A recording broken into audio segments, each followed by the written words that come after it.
சிறப்பு பிரிவு காவல்துறை ஓட்டுநரை அரிவாளால் வெட்டிவிட்டு அவரது மனைவியிடம் நகைகளை கொள்ளையடித்து சென்ற மர்ம கும்பல் குறித்து போலீசார் தீவிர விசாரணை மேற்கொண்டு வருகின்றனர். கோவை மாவட்டம் சூலூர் அருகே ஆர்ஜிபுதூர் பகுதியைச் சேர்ந்த மாவட்ட சிறப்பு பிரிவு காவல்துறை ஓட்டுநராக பணிபுரிபவர் பார்த்திபன். சம்பவத்தன்று பார்த்திபன் தனது மனைவி ரேவதியுடன் கோவை கொச்சின் நெடுஞ்சாலையில் உள்ள ஒரு உணவகத்தில் இரவு உணவை முடித்துக்கொண்டு வீடு திரும்பியுள்ளனர். இந்த நிலையில் இரவு 12 மணி அளவில் ஆள் நடமாட்டம் இல்லாத காட்டுப்பகுதி வழியாக வந்து கொண்டிருந்த போது அங்கு மறைந்திருந்த 3 மர்ம நபர்கள் பார்த்திபனையும் அவரது மனைவியையும் அரிவாள் காட்டி மிரட்டியுள்ளனர். தொடர்ந்து பார்த்திபனை அரிவாளால் தாக்கிய மர்ம கும்பல் ரேவதியிடமிருந்து 5 பவுன் நகைகளை பறித்து கொண்டு அங்கிருந்து தப்பி சென்றுள்ளனர். மேலும் படுகாயமடைந்த பார்த்திபன் கோவை அரசு மருத்துவமனையில் தீவிர சிகிச்சை பெற்று வரும் நிலையில் சூலூர் காவல் நிலைய போலீசார் சம்பவ இடத்தில் இருந்த அரிவாள் மற்றும் மது பாட்டில்கள் ஆகியவற்றை கைப்பற்றி தடயவியல் நிபுணர்கள் உதவியுடன் தீவிர விசாரணை மேற்கொண்டு வருகின்றனர்.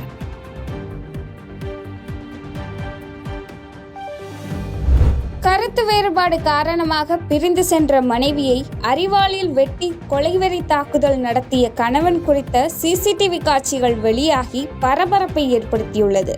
திருச்சி மாவட்டம் திருவெரும்பூர் அருகே உள்ள காட்டூர் பாத்திமாபுரம் பகுதியை சேர்ந்த தம்பதி வீரமணி மற்றும் சக்தி ஜீவா. கருத்து வேறுபாடு காரணமாக சக்தி ஜீவா தனது தாயார் வீட்டில் தங்கி வசித்து வந்த நிலையில் கடந்த 1ஆம் தேதி மாலை வீரமணி கையில் அரிவாளுடன் வந்து தனது மனைவி சக்தி ஜீவாவை சரமாரியாக வெட்டி கொலைவெறி தாக்குதல் நடத்தியுள்ளார்.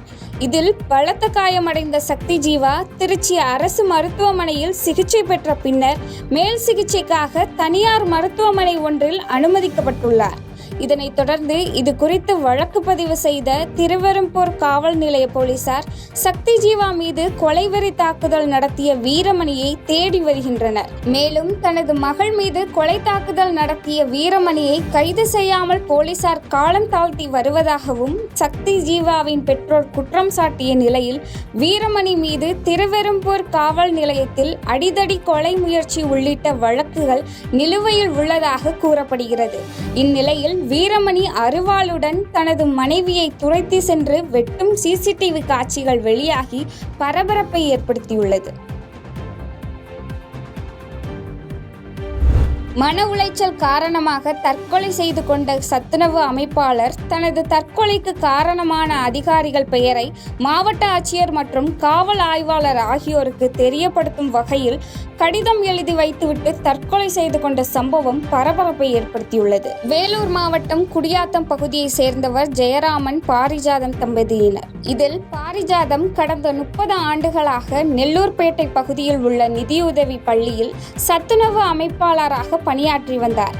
இந்த நிலையில் மன உளைச்சல் காரணமாக பாரிஜாதம் தனது வீட்டின் குளியல் அறையில் தூக்கிட்டு தற்கொலை செய்து கொண்டார். இது குறித்து மாவட்ட ஆட்சியர் மற்றும் காவல் ஆய்வாளர் ஆகியோருக்கு பாரிஜாதம் எழுதிய கடிதத்தில் தனது மரணத்திற்கு பிடிஓ அலுவலக மேனேஜர் மேகலா சுந்தரேசன் மற்றும் அமைப்பாளர் மகாலட்சுமி ஆகியோர்தான் காரணம் என்று குறிப்பிட்டுள்ளார்.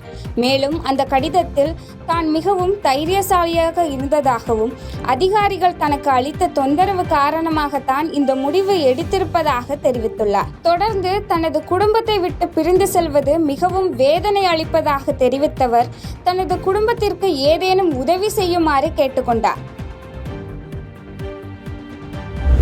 அதிமுக கட்சியிலிருந்தும் நகர செயலாளர் பொறுப்பிலிருந்தும் தனது கணவரை நீக்கியதற்கு எதிர்க்கட்சி சதியே காரணம் என முன்னாள் நகர செயலாளர் மனைவி பகிரங்கமாக தெரிவித்துள்ளார். தேனி மாவட்டம் சின்னமனூர் நகர அதிமுக செயலாளராக செயல்பட்டவர் பிச்சைக்கனி.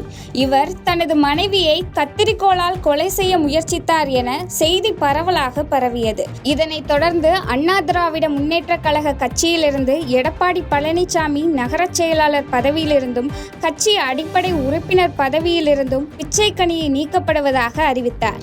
இதை அறிந்த பிச்சைக்கனியின் மனைவி சின்னமனூர் நகர அண்ணா திராவிட முன்னேற்ற கழக கட்சியின் பிரதிநிதிகளை வைத்து ஆலோசனை கூட்டம் நடத்தினார். இந்த கூட்டத்தில் தனது கணவருக்கும் அந்த நிகழ்ச்சிக்கும் எந்த சம்பந்தமும் இல்லை என்றும் இது குறித்து எடப்பாடியார் முன்னாள் அமைச்சர் உதயகுமார் மற்றும் மாவட்ட செயலாளர் சக்கையன் ஆகியோர் பேச்சுவார்த்தை செய்து நல்ல முடிவு எடுக்க வேண்டும் எனவும் வேண்டுகோள் விடுத்துள்ளார். பத்திரிகை நிருபர் அனைவருக்கும் வணக்கம்.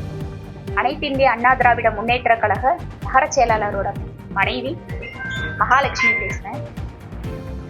தற்சமயமா எங்க வீட்டுக்கார பற்றி இல்லாத வதந்திகள் பரவி வருது. அது முற்றிலும் பொய். உட்கட்சி பூசல் மற்றும் எதிர்கட்சி சதியினால இவ்வளோ செயல்கள் நடந்துருச்சு.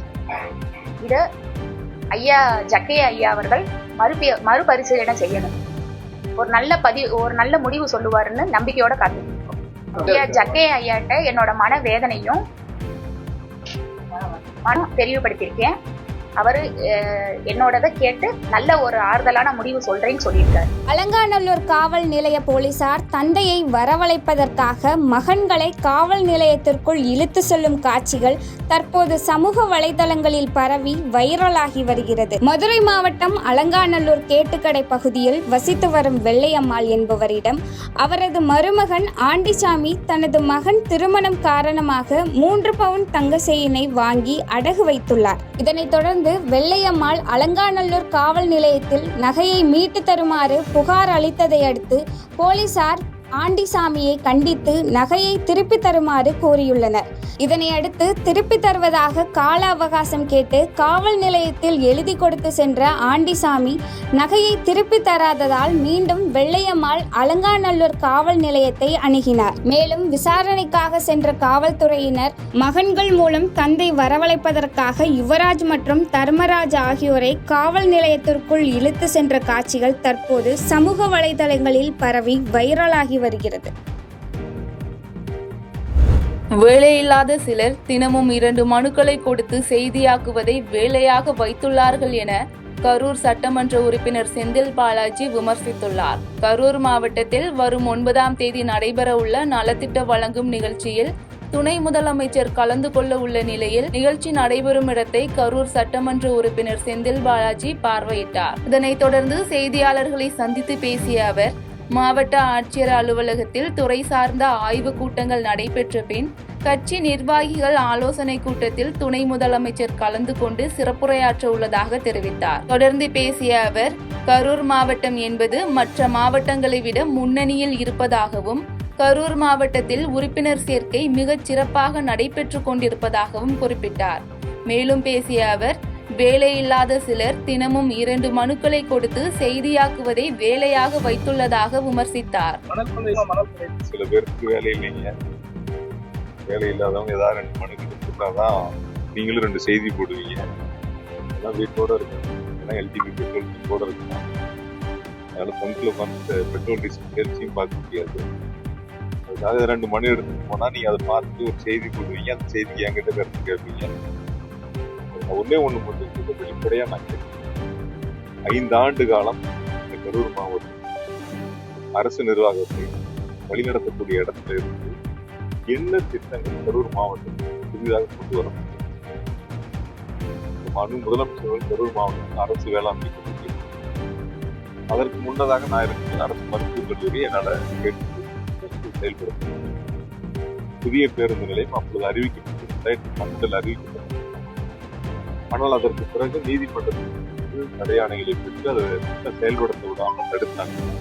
நீதிமன்றம் வரை சென்று சட்ட போராட்டம் நடத்தி அதில் வென்று இப்பொழுது முதலமைச்சருக்கு 40 கோடி ரூபாய் நிதிகளை கொடுத்து அந்த பணி நிறைவு பெற்று 9ஆம் தேதி துணை முதலமைச்சர்கள் திறந்து வைக்கிறார். கணவன் இறந்து வந்த துர்நாற்றத்தை எலி இறந்ததால் வந்த துர்நாற்றம் என நினைத்து கொண்டு 5 நாட்கள் ஒரே வீட்டில் மனைவி வசித்து வந்த சம்பவம் அப்பகுதி மக்களிடையே சோகத்தை ஏற்படுத்தியுள்ளது. கோவை மாவட்டம் தெற்கு உக்கடம் அருகே உள்ள கோட்டைப்புத்தூர் காந்தி நகரைச் சேர்ந்த அப்துல் ஷா என்பவர் தனது மனைவியுடன் அப்பகுதியில் வசித்து வந்துள்ளார். அப்துல் ஷா வேலைக்கு செல்லாமல் மது அருந்துவதை வழக்கமாக வைத்திருந்த நிலையில் இவரது மகன் மற்றும் மகள் பாட்டி வீட்டில் தங்கி வசித்து வருகின்றனர். இந்த நிலையில் கடந்த 5 நாட்களுக்கு முன்பு அப்துல் ஷா வீட்டின் அருகில் வசிக்கும் சிலர் அவரது மகன் ஷாருக்கானுக்கு செல்போனில் தொடர்பு கொண்டு அவரது வீட்டில் இருந்து துர்நாற்றம் வீசுவதாக தகவல் தெரிவித்துள்ளனர். உடனே வீட்டிற்கு விரைந்த ஷாருக்கான் தனது தாயிடம் துர்நாற்றம் குறித்து கேள்வி எழுப்பிய பொழுது எலி இறந்து துர்நாற்றம் வீசியிருக்கும் என தெரிவித்த நிலையில் ஷாருக் கான் அங்கிருந்து புறப்பட்டதாக கூறப்படுகிறது. தொடர்ந்து மறுநாள் அதிக அளவில் துர்நாற்றம் வீசுவதாக தெரிவித்த நிலையில் மீண்டும் வந்த ஷாருக் கான் தனது தந்தை அப்துல் ஷா இறந்த நிலையில் இருப்பதைக் கண்டு அதிர்ச்சி அடைந்தார். மேலும் அப்துல் ஷா இறந்து 5 நாட்களுக்கு மேல் ஆகிவிட்டது என்பது தெரிய வந்த நிலையில் பெரிய கடை வீதி காவல் நிலையத்திற்கு தகவல் தெரிவிக்கப்பட்டது. தொடர்ந்து சம்பவ இடத்திற்கு வந்த போலீசார் அப்துல் ஷா உடலை மீட்டு பிரேத பரிசோதனைக்காக கோவை அரசு மருத்துவமனைக்கு அனுப்பி வைத்த நிலையில் இதுகுறித்து விசாரணை மேற்கொண்டு வருகின்றனர். புதிதாக கட்டப்பட்டு வரும் பேருந்து நிலையத்தின் கட்டுமான பணிகள் குறித்தும் அதன் தரம் குறித்தும் அமைச்சர்கள் KN நேரு மற்றும் சாசி சிவசங்கர் ஆகியோர் ஆய்வு மேற்கொண்டனர். அரியலூர் நகராட்சியில் புதிய பேருந்து நிலையத்திற்கான கட்டுமான பணிகள் நடைபெற்று வருகிறது. இந்த கட்டுமான பணிகளை நகராட்சி நிர்வாகத்துறை அமைச்சர் KN நேரு, போக்குவரத்து மற்றும் மின்சாரத்துறை அமைச்சர் சாசி சிவசங்கர் ஆகியோர் நேரில் பார்வையிட்டு ஆய்வு செய்தனர். இந்த ஆய்வின் போது கட்டுமான பணிகள் குறித்தும் அதன் தரம் குறித்தும் அதிகாரிகளிடம் அமைச்சர்கள் கேட்டு அறிந்து கொண்டனர். விருதுநகர் அருகே ஓரணியில் தமிழ்நாடு என்ற பெயரில் அமைச்சர் KKSSR ராமச்சந்திரன் வீடு வீடாக சென்று உறுப்பினர் சேர்க்கை பணியில் ஈடுபட்டார். ஓரணியில் தமிழ்நாடு என்ற புதிய தலைப்பில் திமுக புதிய உறுப்பினர் சேர்க்கை நிகழ்வை தொகுதி வாரியாக நடத்த முதலமைச்சர் MK ஸ்டாலின் கட்சி நிர்வாகிகளுக்கு அறிவுறுத்தியுள்ளார். அதன் அடிப்படையில் விருதுநகர் மாவட்டம் அருப்புக்கோட்டை நகராட்சிக்கு உட்பட்ட வார்டு எண் 5 அஜீஸ் நகர் பகுதியில் வருவாய் மற்றும் பேரிடர் மேலாண்மை துறை அமைச்சர் KKSSR ராமச்சந்திரன் வீடு வீடாக சென்று உறுப்பினர் சேர்க்கையில் ஈடுபட்டார். மேலும் அமைச்சர் KKSSR ராமச்சந்திரன் மக்களை சந்தித்து திமுக அரசின் நலத்திட்டங்களை எடுத்து கூறி எப்போதும் திமுகவிற்கு ஆதரவாக இருக்க வேண்டும் என்றும் கேட்டுக்கொண்டார்.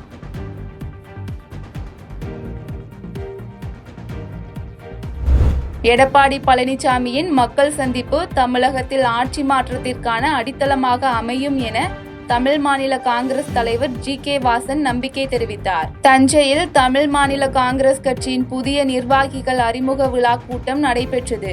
இந்த கூட்டத்தில் சிறப்பு விருந்தினராக மாநில காங்கிரஸ் கட்சி தலைவர் GK வாசன் கலந்து கொண்டு சிறப்புரையாற்றினார். இதனைத் தொடர்ந்து செய்தியாளர்களிடம் பேசிய அவர், சிவகங்கை மாவட்டம் மடப்புரம் கோவில் காவலாளி அஜித் குமார் மரணம் காவல்துறையுடைய காட்டுமிராண்டித்தனமான செயல்பாடு என்று கூறியவர், காவல்துறை வசம் முதலமைச்சரிடம்தான் உள்ளது என்பதை கூறிக்கொள்ள விரும்புவதாக தெரிவித்தார். மேலும் பேசிய அவர், எடப்பாடி பழனிசாமியின் மக்கள் சந்திப்பு தமிழகத்தில் ஆட்சி மாற்றத்திற்கான அடித்தளமாக அமையும் என நம்பிக்கை தெரிவித்தார். தொடர்ந்து பேசிய அவர், இந்தி மொழியை மத்திய பாஜக அரசு திணிக்கவில்லை என்றும் பாஜகவை பொறுத்தவரை அவரவர் சார்ந்த தாய்மொழிக்குத்தான் முக்கியத்துவம் கொடுத்து வருவதாக தெரிவித்தார். ஆன்டி இன்கம்பன்சி ஓட் என்று கூறும் எதிர்மறை வாக்கு தமிழகத்திலே நாளுக்கு நாள் அனைத்து துறையிலும் அதிகரித்து கொண்டு போகிறது.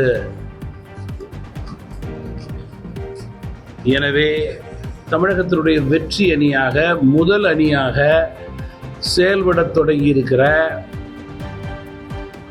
அதிமுக, பாஜக, தமாக மற்றும் மொத்த கருத்துடைய கூட்டணிகள் தேர்தலிலே வெற்றி பெறுவதற்கான அடித்தளத்தை மக்களே ஏற்படுத்தி கொடுப்பார்கள்.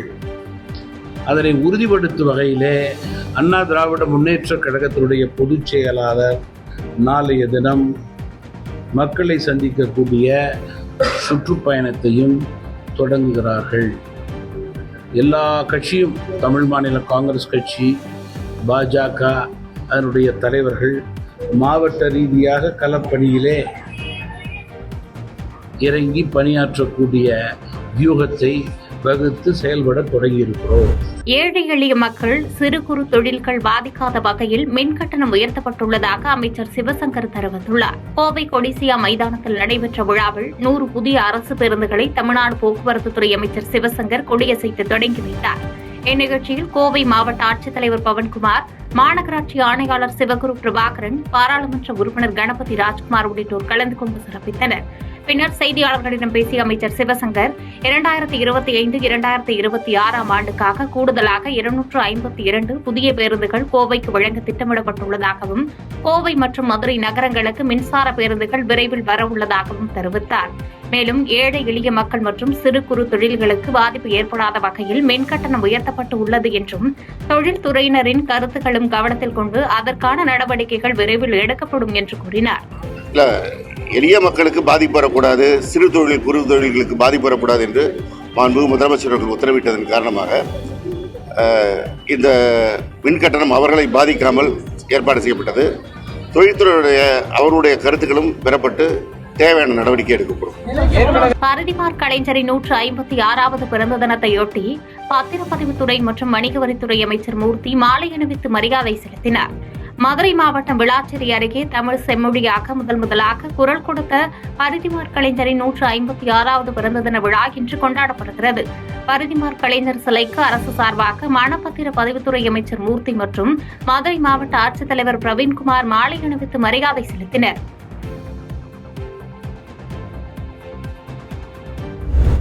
அடுத்த ஆண்டு எடப்பாடியார் முதல்வரான பிறகு பரிதிமார் கலைஞருக்கு மிகச்சிறந்த மணிமண்டபம் மற்றும் நினைவு தூண்கள் உருவாக்குவதற்கான ஏற்பாடுகளை மேற்கொள்வோம் என்று சட்டமன்ற உறுப்பினர் ராஜன் செல்லப்பா அறிவித்துள்ளார்.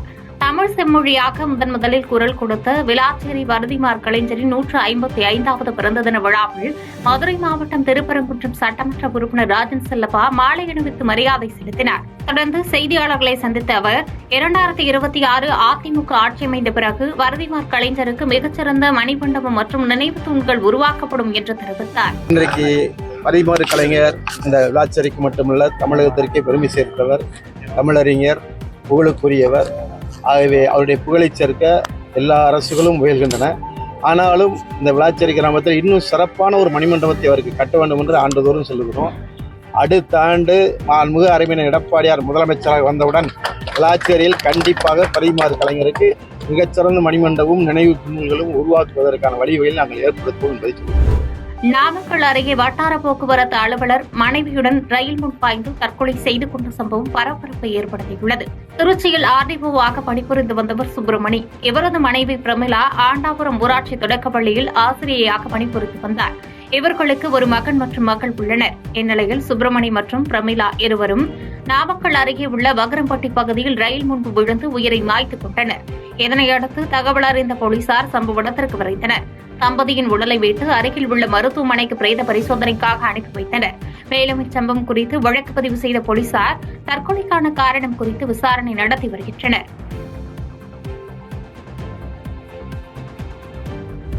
புதுச்சேரி பாஜக முன்னாள் அமைச்சர் சாய் ஜே சரவணகுமார் மீது கொலை செய்யப்பட்ட பாஜக பிரமுகர் உமா சங்கரின் தங்கை கொடுத்த புகாரின் பேரில் வழக்கு பதிவு செய்ய காவல்துறைக்கு நீதிமன்றம் அதிரடியாக உத்தரவு பிறப்பித்துள்ளது பரபரப்பை ஏற்படுத்தியுள்ளது. புதுச்சேரி அமைச்சரவையில் ஆதி திராவிட நலத்துறை அமைச்சராக இருந்து கடந்த 27ஆம் தேதி பதவியை ராஜினாமா செய்தவர் பாஜகவை சேர்ந்த சாய் ஜே சரவணன்குமார். இவருக்கும் பாஜக பிரமுகர் உமா சங்கர் மற்றும் அவரது தங்கை பூர்ணிமாவிற்கும் இடையே சில மாதங்களுக்கு முன்பு ஏற்பட்ட நிலப்பிரச்சினை சமூக வலைதளங்களில் வைரலானது. இது தொடர்பாக அப்போது இருதரப்பும் லாஸ்பேட்டை போலீசில் புகார் அளித்தனர். ஆனால் போலீசார் அமைச்சர் சாய் ஜே சரவணகுமார் கொடுத்த புகாரின் பேரில் உமாசங்கர் மற்றும் அவரது தங்கை பூர்ணிமா மீது வழக்கு பதிவு செய்ததாக கூறப்படுகிறது. ஆனால் உமாசங்கர் தங்கை பூர்ணிமா கொடுத்த புகாரின் பேரில் வழக்கு பதிவு செய்யவில்லை என்றும் கூறப்படுகிறது. இந்நிலையில் உமாசங்கர் கடந்த ஏப்ரல் மாதம் கொலை செய்யப்பட்டார். நிலப்பிரச்சினை காரணமாகவே இந்த கொலை நடந்ததாக அவரது தந்தை காசிலிங்கம் புகார் தெரிவித்தார். இதனிடையே பூர்ணிமா தனது நிலப்பிரச்சனையில் லாஸ்பேட்டை போலீசார் ஒருதலைபட்சமாக செயல்படுவதாக புதுச்சேரி குற்றவியல் நீதிமன்றத்தில் வழக்கு தொடர்ந்தார். வழக்கை விசாரித்த நீதிபதி சேரலாதன் மனுதாரர் வழக்கில் தாக்கல் செய்துள்ள ஆவணங்களின் அடிப்படையில் சாய் சரவணகுமார் மீது நில தகராறு தொடர்பாக 173 மற்றும் 175 சட்டப்பிரிவுகளில் வழக்கு பதிவு செய்ய முகாந்திரம் உள்ளது. ஆனால் லாஸ்பேட்டை போலீசார் விசாரிக்க தவறிவிட்டனர். அதனால் பூர்ணிமா அளித்த புகாரின் மீது வழக்கு பதிவு செய்து விசாரணை நடத்த உத்தரவிட்டுள்ளது. இந்நிலையில் நீதிமன்ற உத்தரவு கிடைக்கும் பட்சத்தில் அமைச்சர் மீது வழக்கு பதிவு செய்யப்படும் என போலீசார் தகவல் தெரிவித்துள்ளனர். செய்திகளை உடனுக்குடன் தெரிந்து கொள்ள கீழ்கண்ட கேபிள் மற்றும் டிடிஎச் நெட்வொர்க்குகளில் எம்நாடு செய்தி தொலைக்காட்சியை காணுங்கள். பாதகம் செய்பவரை கண்டால் நாம் பயம் கொள்ளலாகாது பாப்பா. மோதி மிதித்துவிடு பாப்பா, அவர் முகத்தில் உமிழ்ந்துவிடும் பாப்பா. அண்மை செய்திகளை உடனுக்குடன் தெரிந்து கொள்ள இணைந்திருங்கள் எம் நாடு தொலைக்காட்சியுடன்.